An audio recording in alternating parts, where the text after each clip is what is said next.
मला त्या टाईमला ओके एक मुलगी आवडली होती. तेव्हा मला वाटलं की ओके फ्रेंडशिप करू, रिलेशनशिप करू. आणि त्या गोष्टीमध्ये मला झटका तेव्हा बसला जेव्हा CETचा रिझल्ट आला. परंतु जेव्हा तुम्ही IIT करताल तेव्हा तुम्हाला 17 लाख, 20 लाख, 25 लाख असं मिळू शकतं. दिशाभूल करणं खूप सोपं असतं, बरोबर आहे. त्यामुळे मी सुद्धा त्या जाहिरातीमध्ये कुठेतरी फसलो आणि गुगल रिव्ह्यूजमध्ये खूप लोकांनी रिपोर्ट केलं होतं की हे कंपनी फ्रॉड आहे, हे आमचे पैसे घेऊन पळाले. हे जेव्हा मी माझ्या वाईफला दाखवलं, हे आमच्या दोघांसाठी खूप मोठा एक धक्कादायक होतं.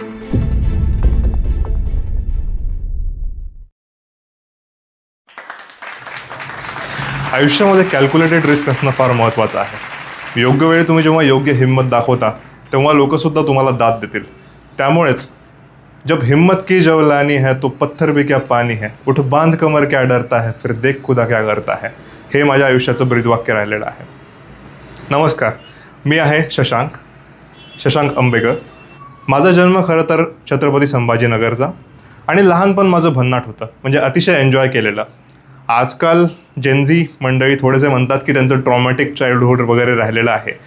ॲक्च्युली खरं पाहिलं तर आम्हालासुद्धा लहानपणी टीचरांचा मार वगैरे पडला होता, पण त्यामुळे एक डिसिप्लिनसुद्धा मिळालं.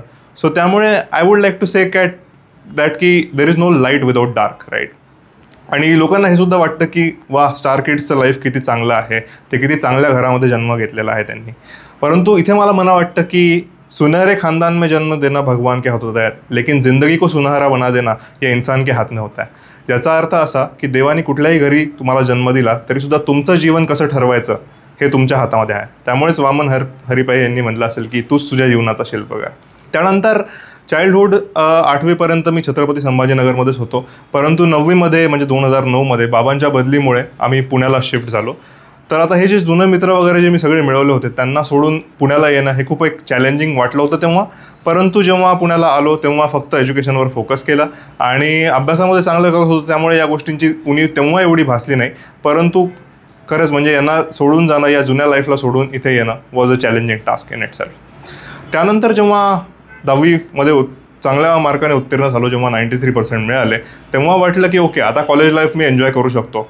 याच टाईमला झालं असं की एक IIT इन्स्टिट्यूटमधला एक सेल्समन होता, त्याला असं मी म्हणेल, त्यांनी एक असं ॲडव्हर्टायझिंग केलं की तुला एवढे चांगले मार्क्स आहेत तर तू IITकडे जा.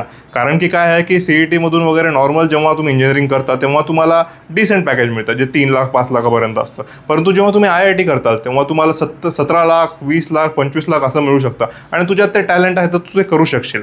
आता या टाईमला पालकांना किंवा विद्यार्थ्यांना एवढीशी आयडिया नसते. दिशाभूल करणं खूप सोपं असतं, बरोबर आहे.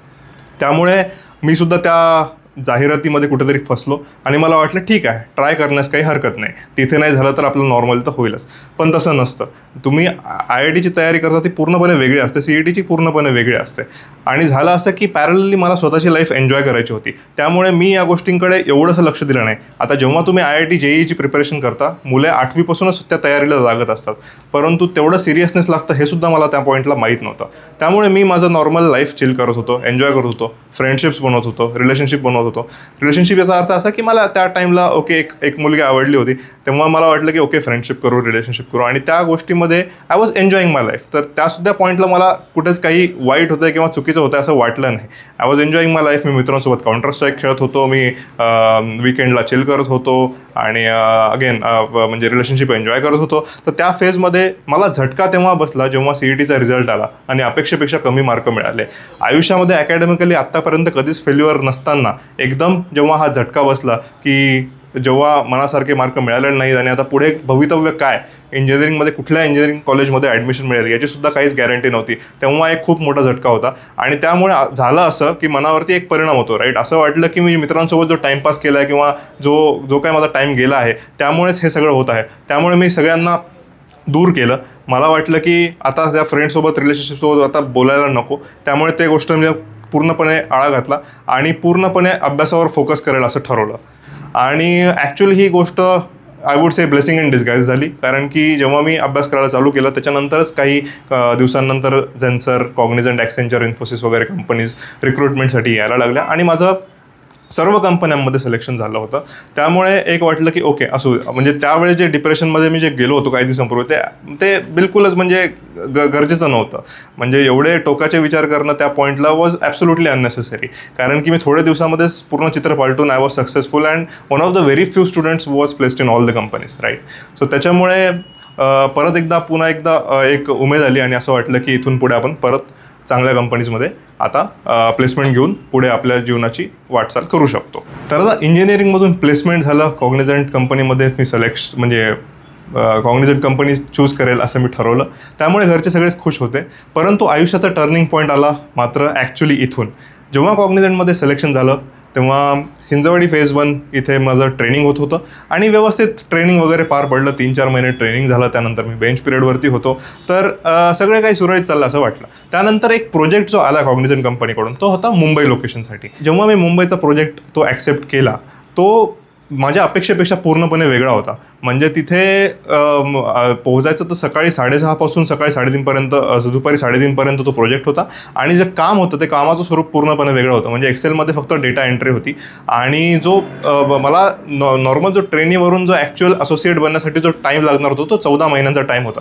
म्हणजे 14 महिने मला तेच काम करायचं with the guarantee of no promotion at all.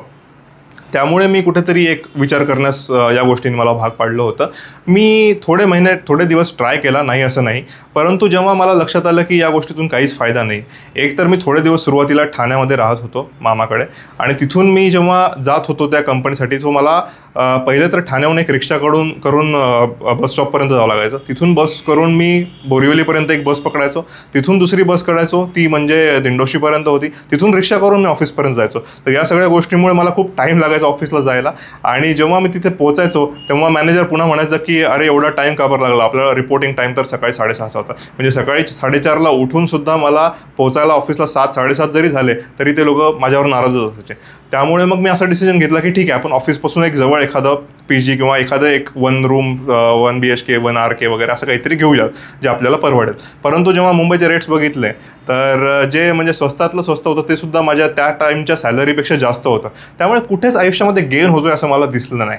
त्यामुळे मी घरच्यांना बोलून दाखवलं की आता हे म्हणजे काही बरोबर वाटत नाही आहे. मी एक काम करतो की दुसरी जॉब बघतो पुण्यामध्ये वगैरे, कमी असेल सॅलरी तरी सुद्धा चालेल, कारण की हातात काहीतरी प्रॉफिट पडायला पाहिजे, राईट. परंतु जेव्हा मी हे सांगितलं घरच्यांना तेव्हा त्यांचा पूर्णपणे नकार होता. एक मिडल क्लास मेंटॅलिटी असते की जेव्हा सेफ साईड आपण चाललो तर पूर्ण त्या प्रवाहाच्या विरुद्ध जाऊन एखादी गोष्ट करू नये.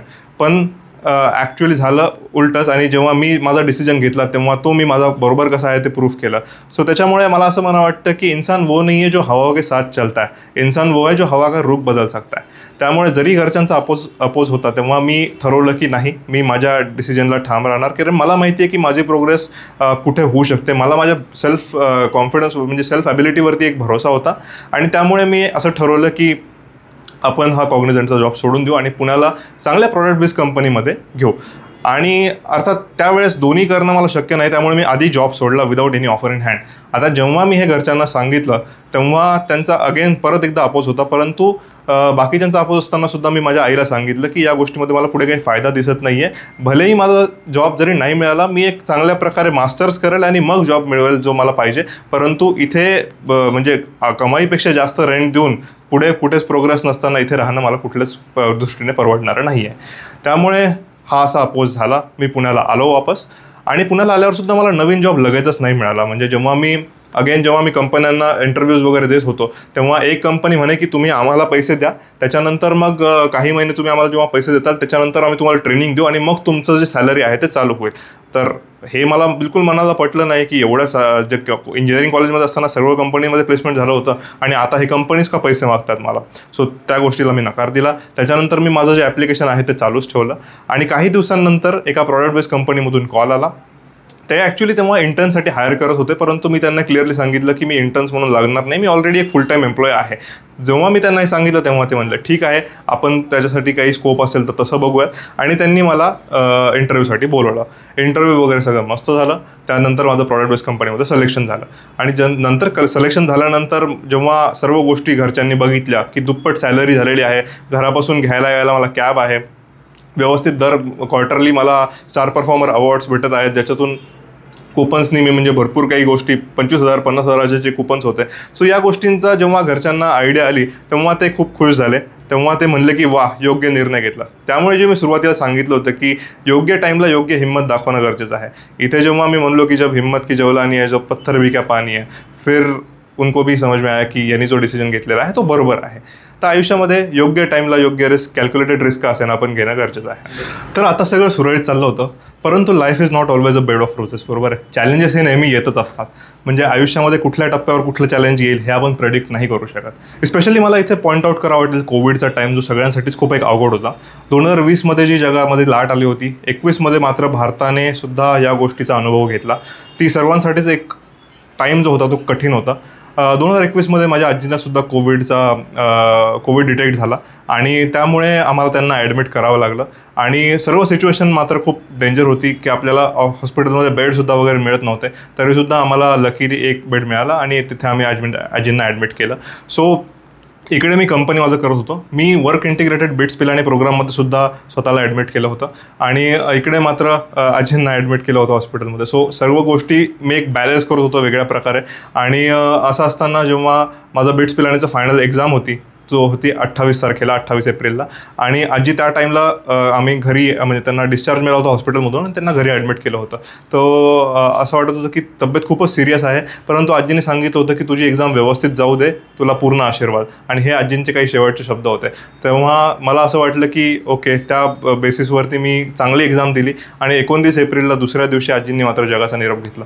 तर ही एक गोष्ट खूप मला म्हणजे एक इमोशनल मोमेंट होता माझ्यासाठी की म्हणजे आजीने जसं काही माझ्यासाठी एक दिवस तग धरलं आहे की मला एक्झाममध्ये कुठला प्रॉब्लेम येऊ नये म्हणून.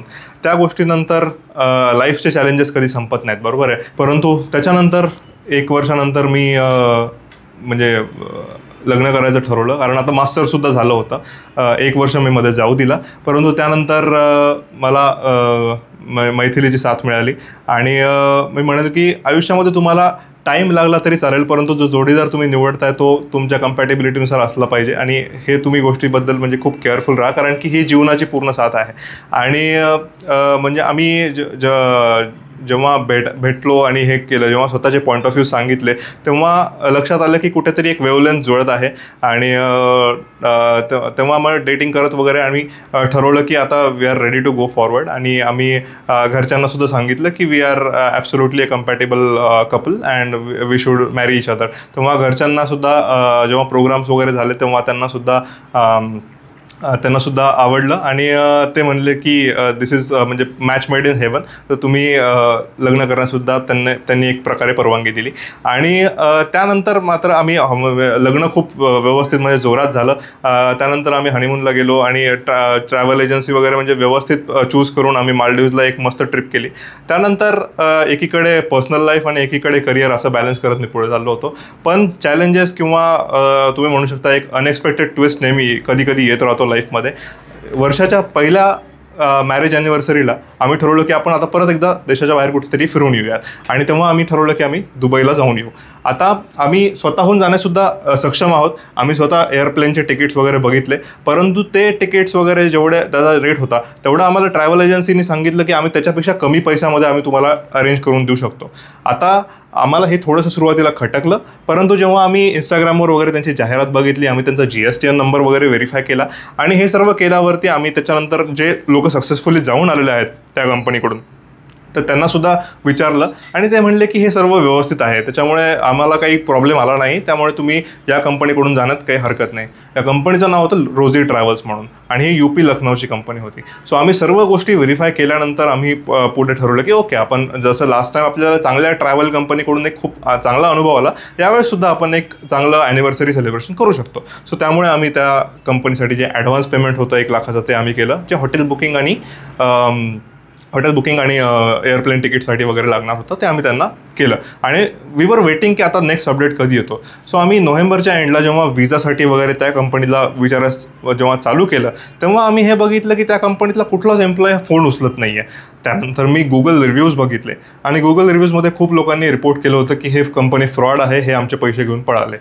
हे जेव्हा मी माझ्या वाईफला दाखवलं, हे आमच्या दोघांसाठी खूप मोठा एक धक्कादायक होतं की आम्ही एवढे सक्षम IT इंजिनियर्स असताना, एवढं केअरफुल असताना सुद्धा कोणी कसं काय धोका देऊ शकतो. कारण आम्ही फक्त एवढंच व्हेरीफाय केलं की कंपनी व्हॅलिड आहे का नाही, परंतु कंपनीचे ओनर मधून पळून जाऊ शकतील हे कधीच कोणाला वाटलं नव्हतं. सो जेव्हा आता हे आम्ही बघितलं तर त्या पॉईंटला असं वाटलं की आता पैसे गेले का काय, म्हणजे याच्यात रिकव्हरीचा पण काही चान्स आहे का नाही. परंतु आम्ही काय केलं की आम्ही फेसबुकवर वगैरे ज्यांनी रिव्ह्यूज वगैरे टाकले होते त्यांना आम्ही रीच आउट करायचा प्रयत्न केला. तिथून एक आम्ही व्हॉट्सॲप ग्रुप बनवला आणि आता आम्हाला याच्यानंतर हे कळलं की आमचं तरी कमी पैसे गेले होते. काही लोकांचे 3 लाख 4 लाख तर एका कपलचे 10 लाख सुद्धा या फ्रॉडमुळे गेले होते. आणि त्या कपलनी लगेचच जेव्हा त्यांना कळलं की फ्रॉड आहे तर ते तिथे जाऊन त्यांनी त्यातले 1 लाख रुपये अमाऊंट मात्र रिकवर केले होते पोलिसांना घेऊन, परंतु त्यांचे अजूनही 9 लाख पेंडिंग होते. सो अशा गोष्टीसुद्धा स्कॅम होऊ शकतात. ही म्हणजे खूप धक्कादायक गोष्ट आहे, तर केअरफुल राहणं खूप गरजेचं आहे. आणि त्याच्यानंतर जेव्हा मी ग्रुप बनवला तेव्हा ऑफकोर्स म्हणजे आम्ही पोलिसांना वगैरे FIR करायचा प्रयत्न केला. अर्थात आता ही UPची कंपनी असल्यामुळे महाराष्ट्रात FIR नोंदवण्यात आम्हाला खूप प्रॉब्लेम आले, परंतु जे तिथले लोकल होते त्यांच्या मदतीने आम्ही तिथे एक FIR नोंदवला आणि 2 पैकी एका मालकाला आम्हाला तुरुंगात टाकण्यात यश आलेलं आहे. अजूनही सायबर प्रक्रिया चालू आहे आणि बट वी आर होपफुल की तो कुठेतरी आम्हाला एक अमाऊंट रिकव्हरी मिळेल. परंतु यातून हे एक लक्षात घ्यायला पाहिजे की स्कॅम झाल्यावरती जे रिकव्हरी आहे ते खूप अवघड आहे. आणि हा ट्रॅव्हल एजन्सी तर एक स्कॅम झाला. ॲक्च्युली तुम्हाला जे जॉबमध्ये जे आहेत, जे डेस्परेट कॅन्डिडेट्स आहेत त्यांना जे जॉब स्कॅम केले जातात ते मात्र खूप भयानक असतात. म्हणजे जो डेस्परेट आहे त्याला वाटतं की ठीक आहे 25,000 50,000 दिले तर माझं लाईफ टाईम सेटल होईल, परंतु तसं नसतं. कुठलीच कंपनी जे वेल रेप्युटेड कंपनी आहे ती जॉब लावून द्यायचे पैसे घेत नाही. ते तुमच्या स्किल्सवर, रेझ्युमेवर तुम्हाला जॉब मिळत असतो. आता तुम्ही मला म्हणताल की सक्सेस आणि फेल्युअर म्हणजे नेमकं काय. So I would like to say की there is no light without dark. बरोबर आहे. म्हणजे 11वी 12वीमध्ये जेव्हा मला कमी मार्क पडले होते, मनासारखे नव्हते पडले, तेव्हा मी अजून जोमाने अभ्यास केला आणि इंजिनिअरिंगमध्ये चांगला सक्सेस मिळवला. सो एक फेल्युअर तुम्हाला बरंच काही शिकून देऊ शकतो आणि त्याच्यामुळे तुम्ही अजून चांगलं सक्सेस अचीव करू शकता. बरोबर आहे. आणि सक्सेसचं सुद्धा एक टाईमलाईन नसतं. म्हणजे तुम्हाला कुठली गोष्ट कधी चांगला सक्सेस देऊ शकेल हे तुम्ही प्रेडिक्ट नाही करू शकत. कधी कधी ती नशिबाची गोष्ट असते. तर याचं एक एक्झाम्पल द्यावं वाटेल मला की मला एक गाण्याची आवड आहे. मी क्लासिकल सिंगिंग शिकलेलो आहे आणि लहानपणी जेव्हा मी गाणं शिकत होतो तेव्हा शाळेमध्ये एक ऑपॉर्च्युनिटी आली होती. एका रेकॉर्डिंग स्टुडिओमध्ये जे कोणी चांगलं गाईल त्याला ऑपॉर्च्युनिटी मिळणार होती. सो जेव्हा ते ऑडिशन झालं तेव्हा मी ते केलं आणि माझं सिलेक्शन झालं होतं. आणि ज्या दिवशी ते ॲक्च्युली स्टुडिओचं रेकॉर्डिंग होतं त्या दिवशी मात्र मी आजारी होतो. मी शाळेमध्ये जाऊ शकलो नाही त्या दिवशी. त्यामुळे माझ्या ठिकाणी दुसऱ्या कोणाला तरी ते स्टुडिओ रेकॉर्डिंगसाठी बोलवलं. आता ह्या गोष्टीची खंत माझ्या मनामध्ये तेव्हा होती की एवढं सिलेक्शन झालेलं असताना सुद्धा मला तो ऑपॉर्च्युनिटी मिळाली नाही. परंतु इतक्या वर्षांनंतर एक इंस्टाग्रामवरती जाहिरात होती, त्याचं मी ऑडिशन दिलं आणि आत्ता मेलडी मेकर्सच्या स्टुडिओमध्ये जाऊन मला ज्या माणसाने लता दीदींसोबत रेकॉर्ड केलेलं आहे, त्याचं नाव आहे अभिजित सराफ, त्यांच्यासोबत रेकॉर्ड करण्याची संधी मिळाली. सो तेच आहे, सक्सेसचं टाईमलाईन तुम्ही डिफाईन नाही करू शकत. तुम्ही तुमचं सातत्याने मनापासून प्रयत्न करत राहा. सक्सेस देवाला जेव्हा तुम्हाला द्यायचा आहे तो तेव्हा देईल. ओके. आणि अगेन लोक फेल्युअरला खूप घाबरतात. तो failure is not actually opposite of success, right. Failure is just a step of success. तुम्ही सातत्याने प्रयत्न करत राहिला तर तुम्हाला सक्सेस मिळू शकतो. सो आणि प्रत्येकाची सक्सेसची डेफिनेशन वेगळी असू शकते. म्हणजे मी म्हणेल की success is a relative concept. म्हणजे एखाद्या मुलाला 80% हे सक्सेस वाटू शकतं, तर जो कन्सिस्टंटली 90% मिळवतो त्याला 80% हे एक फेल्युअर वाटू शकतो. सो स्वतःची डेफिनेशन तुम्ही ठरवा तुमची सक्सेसची काय आहे. तुमच्या एन्व्हायरमेंटचा अभ्यास करा. सक्सेस असं नाही आहे की तुम्हाला म्हणजे तुम्ही पुण्यामध्ये आहात आणि तुम्हाला मुंबई किंवा बँगलोर दुसरीकडे जाऊनच तुम्हाला सक्सेस मिळेल, गाव सोडलंच पाहिजे असं नॉट नेसेसरी. तुम्ही तुमच्या शहरामध्ये राहून सुद्धा सक्सेस मिळू शकता. म्हणजे 3 इडियट्समधला जो डायलॉग आहे की कामयाबी के पीछे मत भागो, काबिल बनो, कामयाबी तुम्हारे पीछे आएगी आएगी. सो हे कुठेतरी मला वाटतं सक्सेसची एक डेफिनेशन आहे. सो अशा प्रकारेच म्हणजे मला असं म्हणणं वाटतं की चांगले गुरु भेटणं आवश्यक आहे. परंतु आता इंटरनेटमुळे एवढं आहे की तुम्हाला जाऊन गुरु शोधण्याची सुद्धा गरज नाही आहे. म्हणजे कोर्सेस वगैरे एवढे अवेलेबल आहेत आणि फ्री यूट्यूब कोर्सेस सोडलं तर तुम्ही युडेमी वगैरे सुद्धा कोर्सेस करू शकता की ज्याच्यामुळे तुम्ही स्वतःला स्किल्ड बनवू शकता. परंतु या गोष्टीमध्ये प्रॉब्लेम एकच आहे, तो म्हणजे की जे कोर्सेस अवेलेबल आहेत ते जे ओव्हर अचिव्हर्स आहेत ते बनवत आहेत. म्हणजे तुम्हाला जर तुम्ही आता बघितलं तर गुगलमध्ये प्लेसमेंट कसं मिळवायचं, मायक्रोसॉफ्टमध्ये कसं मिळवायचं, 20 लाखाचे 25 लाखाचे 50 लाखाचे जॉब कसे मिळवायचे, या गोष्टीसाठी फक्त ट्रेन केलं जातं. आता मेजॉरिटी चंक जो आहे आपल्या महाराष्ट्रामधला त्यांना या गोष्टींची फार घेणं देणं नाही. त्यांना एक नॉर्मल जॉब मिळवायचा आहे, right. Whether it's a service based company or product based company, असा एक जॉब मिळून तुम्हाला फक्त एक घर सेटल करायचं आहे आणि हे नॉर्मल गोष्टी कशा अचीव्ह करायच्या हे कोणीच ॲडव्हर्टाईज करत नाही, कारण हे तेवढंसं म्हणजे काय म्हणतात ल्युक्रेटिव्ह नाही आहे. तुम्हाला या गोष्टीला म्हणजे आमिष दाखवून खूप साऱ्या कॅन्डिडेट्सला मिळवणं इज डिफिकल्ट थिंग. त्याच्यामुळे या गोष्टीचे कोर्सेस बनवत नाहीत लोक. परंतु मला असं वाटेल की कोर्स विकण्याच्या दृष्टिकोनातून वगैरे बनवलं तर मग तो म्हणजे तुम्ही एक धंदा करता, बिझनेस करता त्या गोष्टीचा. तुम्हाला ॲक्च्युअल जेन्युअनली लोकांना हेल्प करायची आहे, विद्यार्थ्यांना हेल्प करायची आहे, ज्यांना गरज आहे त्यांना हेल्प करायची आहे, या उद्देशातून जर कोर्स बनवला तर मला वाटतं त्याच्यातून सगळ्यांचाच फायदा होईल. आणि याच इनिशिएटिव्हने मी एक क्लीन एज्युकेशन म्हणून एक इनिशिएटिव्ह चालू करण्याचा प्रयत्न करत आहे. आणि याच्यामध्ये मला असं वाटतं की IT प्रोफेशनल आहे, आपण एका प्रकारे वॉर रूममध्ये एकमेकांची हेल्प करू शकतो. सो या चॅनलच्या डिस्क्रिप्शनमध्ये, या व्हिडिओच्या डिस्क्रिप्शनमध्ये एक लिंक असेल, जो एक गुगल फॉर्म असेल. त्याच्यामध्ये मी फर्स्ट 150 स्टुडंट्सला कम्प्लिटली फ्री ऑफ कॉस्ट तो कोर्स देण्याचा माझी इच्छा आहे. आणि त्याच्यानंतरसुद्धा मी जे कोर्सचं प्राईस ठेवेल ते अत्यंत कमी ठेवेल. याच्यातून माझा उद्देश फक्त हेच आहे की जे इंजिनिअरिंगमध्ये स्ट्रगल करत आहेत, ज्यांना म्हणजे माहीत नाही की पुढे पाथ कसं आहे, ज्यांचं फक्त एम आहे की चांगल्या प्रकारे कॅम्पस प्लेसमेंट घ्यावा. आणि माझ्याकडे भरपूर लोक असे येतात की जे म्हणतात की मला फक्त हे माझा रेझ्युमे मला कुठेतरी चिपकून दे. पण चिटकून दे म्हणजे ते तसं नसतं. म्हणजे तुम्हाला त्या कंपनीमध्ये गेल्यावर सुद्धा त्यांच्या वेगवेगळ्या प्रकारचे इव्हॅल्युएशन असेसमेंट असतात. मी तुम्हाला लावून दिलं तरी त्या इव्हॅल्युएशन असेसमेंटमध्ये तुम्ही बाहेर पडू शकता. त्यामुळे एक करिअर पाथ स्वतःचा एक व्यवस्थित डिफाईन करणं गरजेचं आहे. तुम्ही त्यासाठी लायक बनणं सुद्धा गरजेचं आहे. सो मला असं वाटतं की या कोर्सेसच्या माध्यमातून मी फ्रॉम बेसिक टू इंटरमिजिएट असं कुठेतरी कोर्स क्रिएट करू शकतो की तिथे की ज्यामुळे जे इंजिनिअरिंग करत आहेत किंवा जे सध्या इव्हन सर्व्हिस बेस्ड कंपनीमध्ये आहेत तर त्यांना एखादी बेटर प्रॉडक्ट बेस्ड कंपनीमध्ये स्विच करायचं आहे तर कसं या लोकांना गायडन्स करू शकतो, त्यासाठी मी हा कोर्स बनवत आहे. हा जर सक्सेसफुल झाला तर पुढे आपण वेगवेगळ्या प्रकारचे अजून इनिशिएटिव्ह करू शकतो, जसं की क्लीन फिटनेस, क्लीन फिल्म्स. म्हणजे मला फिटनेसमध्ये वगैरे सुद्धा म्हणजे कोलॅबरेशनमुळे कसं होतं की आपण एकमेकांची मदत करतो, त्यामुळे आपण सगळ्यांनाच अपलिफ्ट करतोय, कोणाला खाली नाही म्हणजे सगळ्यांनाच अपलिफ्ट करतोय बेसिकली, कोणाला अजून हे नाही करत, दाबून नाही ठेवत आहे. तर त्यामुळे हा माझा एक इनिशिएटिव्ह आहे आणि आय एम होपिंग की आय गेट गुड पार्टिसिपेशन आणि त्यामुळे आपण एक चांगली कम्युनिटी करू शकतो. आणि once again I thank you Parikshit sir for giving me this opportunity to speak and I look forward to you people joining me. Thank you so much. हा व्हिडिओ आपल्याला कसा वाटला ते आम्हाला कमेंट बॉक्समध्ये कळवा आणि आपल्या मित्रांबरोबर शेअर करायला विसरू नका.